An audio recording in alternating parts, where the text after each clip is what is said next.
make sure I get your license plate, because why you ain't get out of the car? So 2 weekends ago, I was at the mall waiting in the parking lot for a person to take their spot when all of a sudden they decided to put their car in reverse and backed right into me. Then this person decided they were going to try and flee the scene, and all I could think was, I gotta get this on camera. So I whipped out my Note 10 Plus. But if I had a dash cam, I could have caught the whole thing on camera. Enan here from Droid Mania, and you're watching my Nexar dash cam review.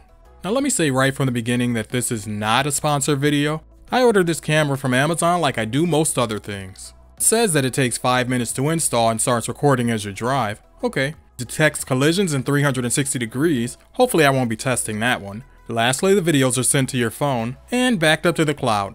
Okay. Now inside the packaging, we're greeted by a note that says start by downloading the Nexar app. But me being me, I did that the day that I purchased it on Amazon. I mean, I wanted to be ready the day that I got the camera. Anyway, it also says that everything else you need to know is inside, so I'll go ahead and say that this is a 3-step process since it appears to be that way.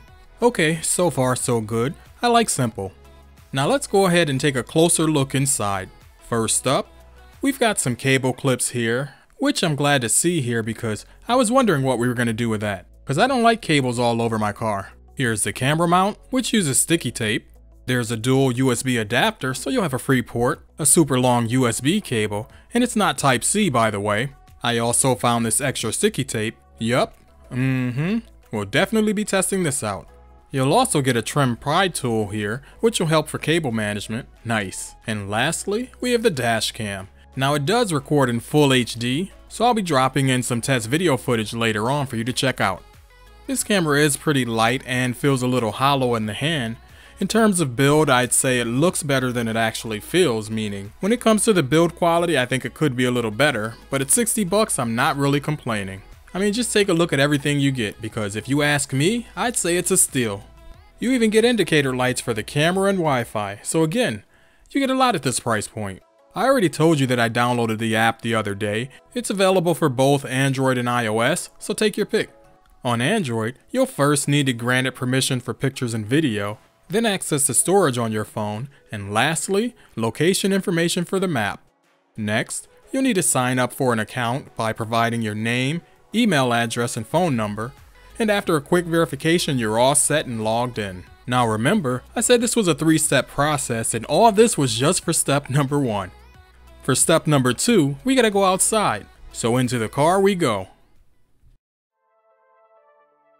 Now that we're inside the car, we're going to go ahead and take our provided USB adapter and plug that into the cigarette lighter here. And don't forget to plug in your USB cable. Next, take the camera mount and install it on the top of the camera like I show you here. It clicks and locks right into place.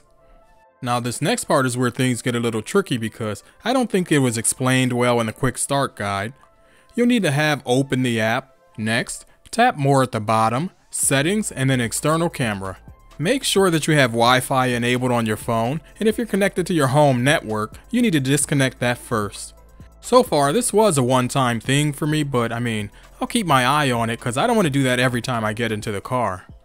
Now you should be able to click next. At this point, the app will connect to the dash cam, authenticate your phone, and you should see a success message. If you've made it to this point, then you're ready to test out the camera.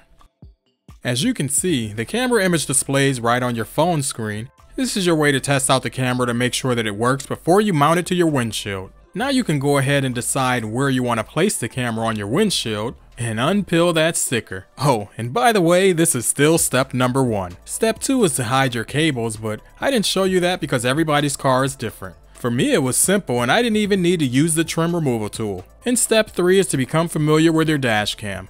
Now let's go for a drive.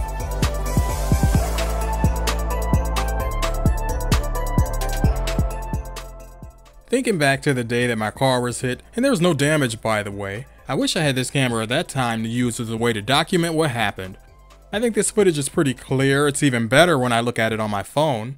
But I'm sure as you can see here, it does look good even after I uploaded it to and from Google Photos. So for me, this dash cam's a go. Anyway, that's it for today. I gotta say, so far I'm pretty pleased. I've got a link down below if you're interested, so go and check it out. If you've enjoyed this video, do leave a thumbs up, and if you're new here, subscribe before you go. As always, I'd like to thank you for watching, and I'll talk to you in my next one.